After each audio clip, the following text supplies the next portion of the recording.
Hey everyone. In today's supplemental video, we're going to be looking at some common questions that people may have about the Lord's Supper. So let's get into it. The first question, number one, is it proper to use grape juice instead of grape wine or leavened bread instead of unleavened? Well, let's look at the key passage which speaks about the Lord's Supper from Matthew 26. While they were eating, Jesus took bread, blessed and broke it, and gave it to the disciples. He said, "Take, eat, this is my body."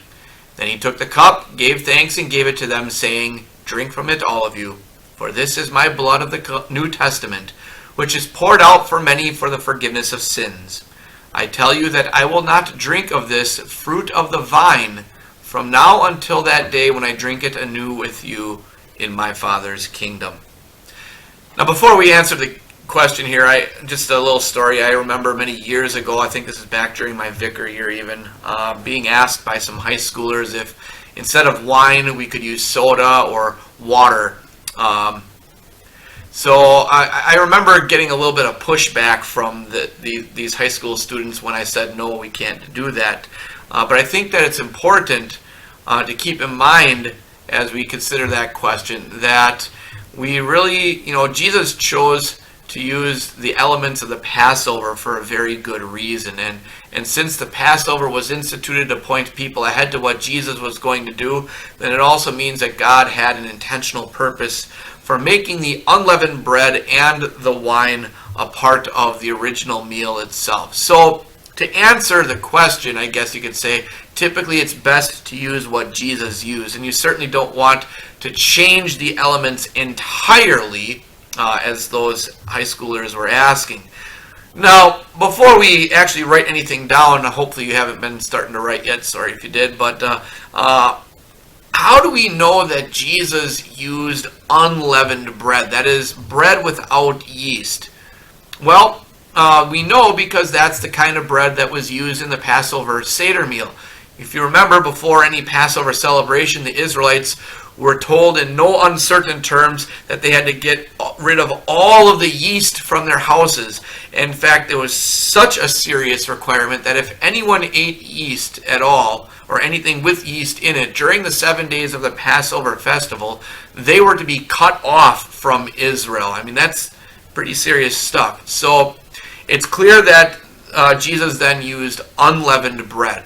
But does that mean that the bread we use must be unleavened? Well, I'll get to that in a second. Next of all, Jesus used grape wine. Now we know that it was grape wine and not grape juice because, one, grapes were harvested. That was the type of wine that they had in Israel at that time. Also, we know that it was wine because grapes were harvested in the fall. Passover is in the spring, and well, you know what happens from fall to spring to grape juice. It ferments and becomes wine. And second of all, you also didn't have Welch's or Old Orchard grape juice back then because Louis Pasteur, who invented the pasteurization process, which would allow grape juice to be sustained on a shelf for a longer period of time without going bad, wouldn't be born yet for another 1800 years. And so unless if you drank the stuff immediately after it went through the press, you ultimately were not going to get grape juice, you were going to get grape wine. And so it was all because of Louis Pasteur that we're able to harvest grapes and put grape juice on our shelves, that it doesn't ferment too quickly. So while it's typically true that we use what Jesus used, there are cases where it would be acceptable to commune someone with leavened bread or grape juice. One example is that with those who are allergic to gluten, they got the gluten allergy, because sometimes even the tiniest amounts of gluten can turn their stomachs into knots and really make them sick for days, and so they can't take the standard communion wafer, and so we would give them special gluten-free wafers. It's still bread, but it's a little bit different. And also then, as far as grape juice, for others, there is an exception. Because notice in Matthew 26, verse 29, Just as Jesus said unleavened bread, yes, or took the bread, it says. It doesn't specify that it was unleavened, and that kind of gives us a little bit of latitude on what to use. And in the same way, in verse 29, Jesus does not say wine, even though that's we know they were drinking. Instead, he says fruit of the vine. Now, is wine fruit of the vine? Yeah. Is grape juice fruit of the vine? Again, yes. So while it is best to stick with the elements that Jesus used, there is a little bit of latitude here as far as grape juice is concerned. And one of the practical reasons for that, why somebody might want to opt for grape juice instead of grape wine, is if they're a recovering alcoholic. And I've known some recovering alcoholics who could still receive the wine in communion and it wouldn't feed their addiction or burden their consciences, but there are others who, for the sake of conscience and out of general fear of relapse into drunkenness, that they choose to have the grape juice instead.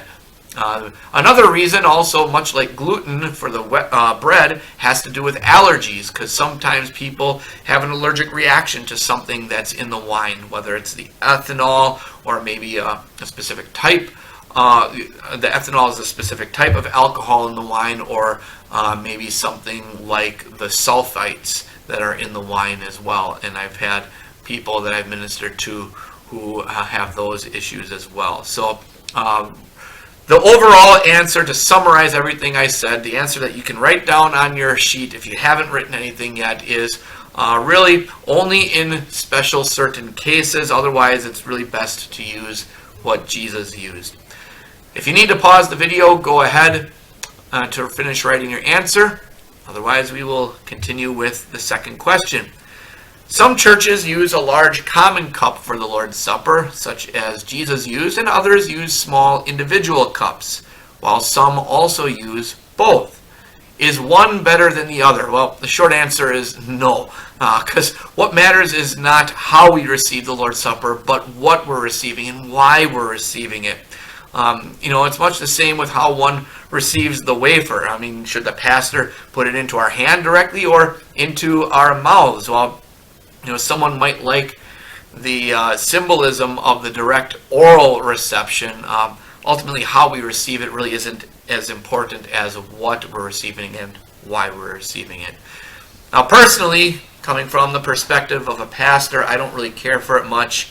And it doesn't really happen here at St. Martin's, but I don't care for it much when people expect me to place the wafer into their mouths, because too often I'm going to get people who are a little too aggressive with their lips, or in rare cases even their tongues, and all of a sudden, it's like, ew, no, I don't want that.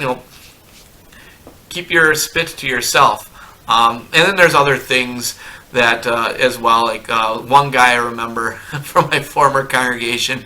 This kind of looks odd, but he would always go like, and it just, like, don't need to do silly stuff like that. Just hold out your hand and we'll put it in your hand and you can take it. Anyway, question number 3, why is it wrong to speak of the Lord's Supper as a sacrifice instead of a sacrament? Well, bear in mind the definitions of the two terms. A sacrifice is what we do or we offer to God. A sacrament is something that God does for us. Now, some Christians believe that the act of receiving communion will gain them something from God, like His favors, forgiveness, heaven, or maybe even a mixture of those three. But in communion, what we see in Jesus' words of institution, the focus is not on what we do for God, but really on what God is doing for us. That in the Lord's Supper, He blesses us with a personal assurance of forgiveness as we receive Christ's body and blood. So, no, the answer you can write down, it's not what God gives us is a sacrament, not what we are doing for God. That is the emphasis there. Again, if you need to pause the video, feel free to do so. Otherwise, we'll continue with question number 4. Who may distribute the Lord's Supper in a church service? For this, let's take a look at a Bible passage, 1 Corinthians chapter 4, verse 1. There the Apostle Paul writes, "This is the way a person should think of us, as servants of Christ and stewards of God's mysteries. Now, a steward is someone who is, as you might know, who's responsible for his master's possessions. And these stewards that Paul's talking about are Paul himself and all who are properly called to the public ministry. And God's mysteries, then, are really best understood as the means of grace, the gospel and God's word and sacraments. And since these mysteries of God are very special and sacred, and since there's a great responsibility in handling them, and since there may be occasions when we have to ask someone to wait before receiving the Lord's Supper, only those who have been properly called should administer the sacrament. And this would include pastors, and maybe other elected or appointed officials of the congregation, specifically from the elders or the church council, or maybe some of the elementary teachers if the church has an elementary school. If you need more time to finish writing that answer, please pause the video. Otherwise, again, we'll continue with question number 5. What should I do before and after receiving the Lord's Supper? Well, this is a good time for prayer, quiet meditation, and singing hymns. Before you receive communion, you might wish to, in our new hymnals, at least new at the time that I'm doing this video, go to page 295 in those blue hymnals, and there you're going to find a number of questions to prepare you for communion. And as far as after communion is concerned, you come back, time for prayer, a little quiet meditation maybe, but also singing the hymns. And we don't always sing communion hymns per se, but I especially love those communion hymns that are in our hymnal. Can be found on pages 659 to 677. Question number 6.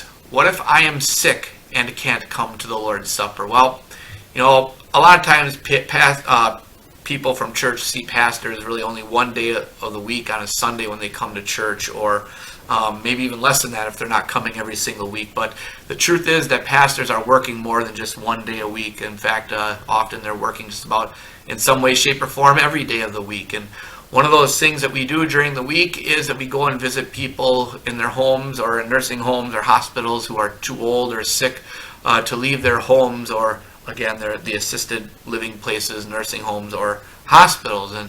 And so when we do that, when we go and visit those people, we'll bring our communion sets along so that people can receive devotion and communion. So if you're ever sick for a period of time, or if you're injured, or even if you maybe, you run into a stretch of work where you can't possibly take off of work for whatever reason it is, whenever church is going on, so you can't make it to church, well, give the pastor a call. Give one of us a call and tell us that you would like private communion, and we would be thrilled to come over and do that for you. So the short answer there to question number 6, and you can pause the video to write it down, is private communion is available. Continuing on with question number 7. If I've wronged someone and haven't settled the matter, should I come to the Lord's Supper? One passage that would be helpful to look at, I think, in this regard is Matthew chapter 5, verses 23 and 24. There Jesus says, "So if you are about to offer your gift at the altar, and there you remember that your brother has something against you, leave your gift there in front of the altar and go. First be reconciled to your brother, then come and offer your gift."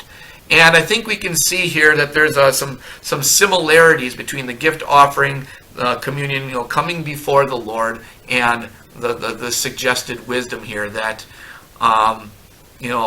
before we come to the Lord's Supper, it probably is best for us to try to seek reconciliation with that person. Because really, when you stop and think about it, there's kind of an incongruity going on when a person comes to receive forgiveness, but they haven't yet made the efforts to make amends with their neighbor. So the answer to write down here is, since the Lord's Supper is for repentant sinners, we should seek to settle things first. Pause the video to finish writing your answer. Continuing on with question number 8. If my faith is weak, should I come to the Lord's Supper? Yes!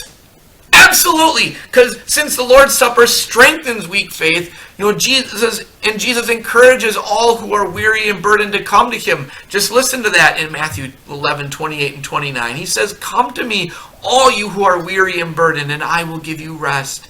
Take my yoke upon you and learn from me, because I am gentle and humble in heart, and you will find rest for your souls."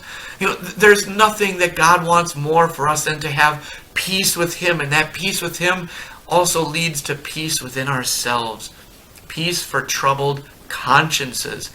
I've seen people who are so burdened by shame and guilt, and that shame and guilt keeps them away from church, keeps them away then from communion, but that is actually the absolute worst thing that we can do to ourselves when we have shame and guilt, because nothing other than God's love and forgiveness is going to penetrate that shame and guilt and bring peace to our hearts and lives that are troubled by our sins. So again, yes, if your faith is weak and you need strengthening, please do come to church and also to the Lord's table. Well, are there any other questions about the Lord's Supper that I have yet to answer? If you can think of any and you're interested, please ask me at the end of lesson 16, and I'll try to do my best to answer them. Otherwise, thanks for your time and God's blessings on your day.